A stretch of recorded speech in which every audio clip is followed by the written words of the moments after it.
the ultimate Power Miners set. It's packed full of play features, it's giant, it's the coolest frickin' thing ever. So let's talk about this fantastic set. And we'll take a closer look at the pieces too. Let's do it. The titanium command rig is just so impressive. This huge, large and in-charge powerhouse is a holy grail LEGO set for many collectors. But okay, let's take a look at those play features. This acts as a heavy-duty tunneler with its powerful drill. Or you can take this section and fully rotate it upwards. And now it's a stationary vertical drill. The movement to lift this up and down is so smooth, easy, and fun. And the drastic size increase when you put this all the way up, it's just so easy to marvel at the gigantic size of this toy. Closing down the tower and turning it back into a vehicle, you'll see another play feature.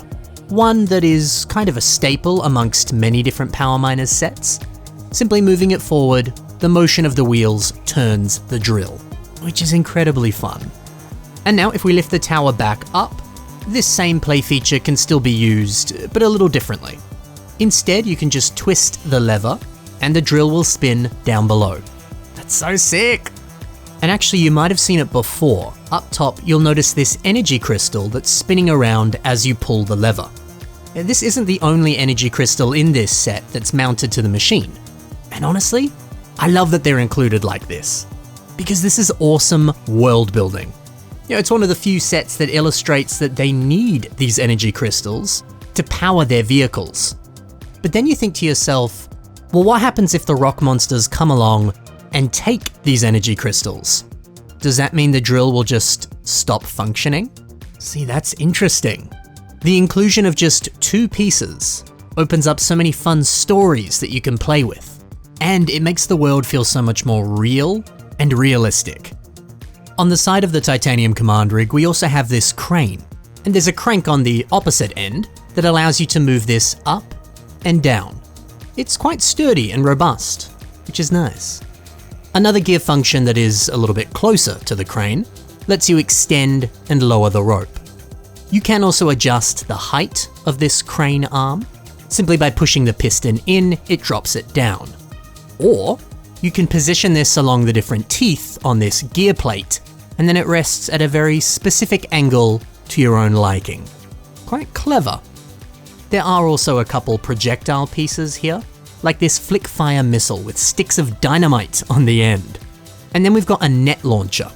We've seen these in a few other sets, but it's always a bit of fun to mess around with. Now, it's not always the easiest thing to aim, and it doesn't always hit the target, but I guess that's part of the fun. And it is incredibly satisfying when you do capture the rock monster. Speaking of rock monsters, we also get one of the larger rock monsters that's included in the set. And this guy is known for his throwing arm action. Simply pushing down on the lever on the back launches this rock forward. Which, to be fair, doesn't seem like it's going to do much damage to this vehicle, but he's trying. The other rock monster can then be placed in this cage. And then you can place this cage in the bottom of the command rig. It locks in a very satisfying manner. And don't worry, because this doesn't get in the way of the drill when you lower it back down. There's a lot of clever design work here to make sure that nothing gets in the way of anything else. And yeah, there's also a nice interior in here as well. Now, I do remember as a kid not being the biggest fan of this interior. The set feels kind of like a mobile base, right? You can use this vehicle to mine energy crystals, to drill into walls and caverns, but it's also meant to be a place for the power miners to rest and live in. As a kid, I just wanted a more detailed interior. Maybe some beds or a couple more workstations, or even just a few more platforms for them to walk on.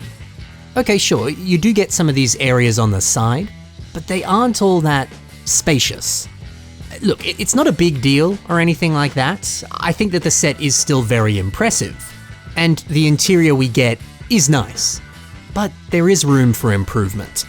And I think if this set came out today, in 2025, there'd be a way bigger interior. I also appreciate the small but nice little areas for storage. with a few extra accessories, one of which is even a banana.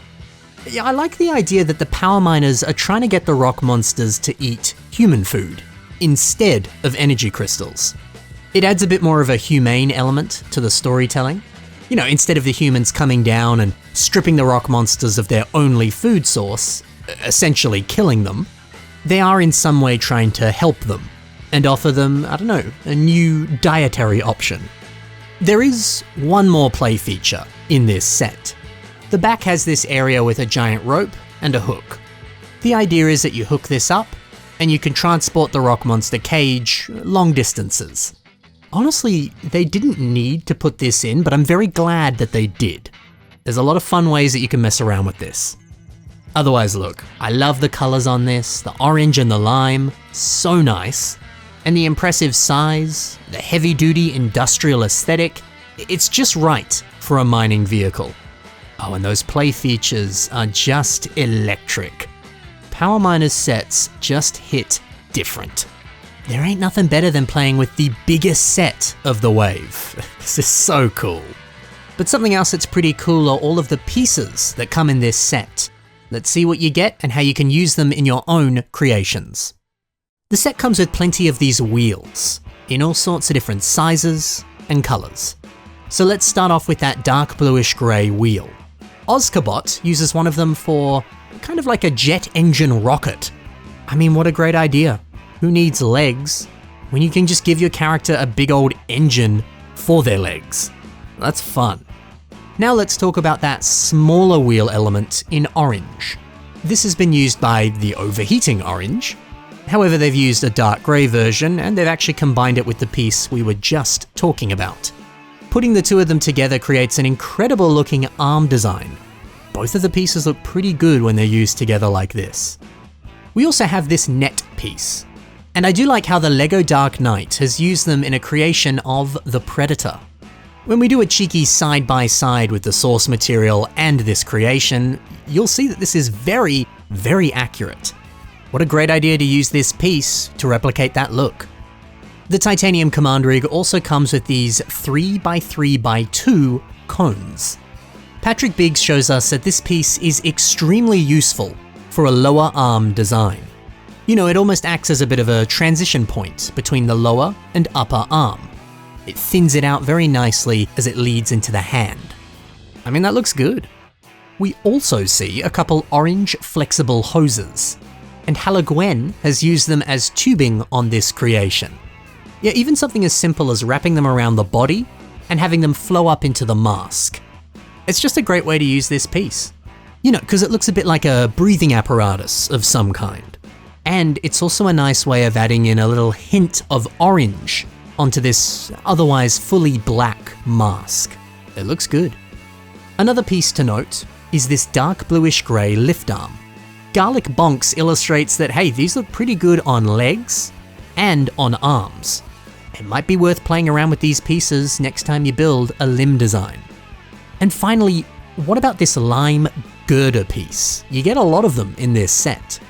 Well, I like the way that Mucus Drizzle has used them for a gigantic blaster. You know, not only does this look cool, but these pieces are incredibly strong and stable. And that means that this blaster is going to be very robust and it's not falling apart anytime soon. I like to see that. And that's the pieces. But I also want to highlight a cool mini version of this set. This custom creation is built by Katab Pimpson. What a charming little recreation. It's always fun to see larger pieces being kind of shrunk down and replicated. You know, even something as simple as using these candle flames instead of the larger flame piece. Or just using standard car tires to mimic those larger heavy-duty wheels. The texture on the side of these wheels is actually a pretty close match. Just in a smaller size, of course. And I do like that just one of these girder pieces is all you need to replicate the large middle section of the drill. And this also means that, yes, you can still pull off that play feature. Dude, this is so good. And, you know, hey, the original set is massive. If you do want to own this set but you don't have the space for it, make something like this.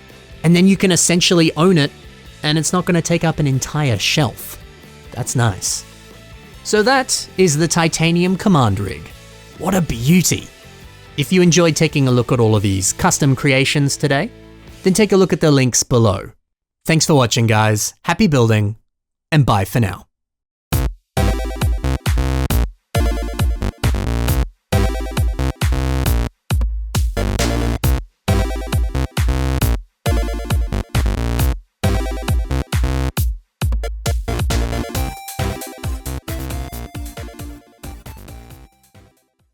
A Rock Raiders video is coming. I just gotta, buy the sets I never got as a kid.